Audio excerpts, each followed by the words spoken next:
Magandang umaga mga igan, patay ang isang rider matapos mabangga ng isang pickup truck sa Sarat, Ilocos Norte. Sa Cabala Union naman, 3 treasure hunter ang nasawi ng gumuho ang hinuhukay nilang tunnel. Narito unang balita sa probinsya. Inabot ng 4 na oras bago nakuha ang labi ng 3 treasure hunter na natabunan ng gumuho ang hinuhukay nilang tunnel sa Cabala Union.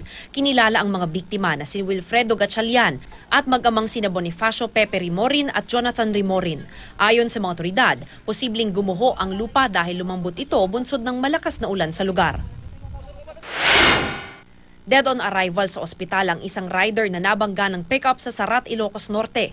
Base sa investigasyon, binabagtas ng rider ang highway at paglampas ng pakurbadang bahagi ng kalsada ay nabangga na ito ng humaharurot na pick-up. Sa lakas ng pagkasalpok ay nawasak ang motorsiklo. Nahulog naman sa bangin ang pick-up pero hindi naman nasugatan ang driver. Sumuko na rin sa mga pulis ang driver ng pick-up na umaming mabilis ang pagpapatakbo niya at nakainom bago ang aksidente. Isang pick-up din ang bumangga sa isang pampasaherong bus sa Sultan Kudarat, Maguindanao. Sa lakas ng pagbangga ay nagkayupi-yupi ang harapang bahagi ng pick-up. 3 ang nasawi sa aksidente at 4 naman ang sugatan. Mabilis umano ang takbo ng pick-up at may ino-overtake ito nang mabangga ang kasalubong na bus.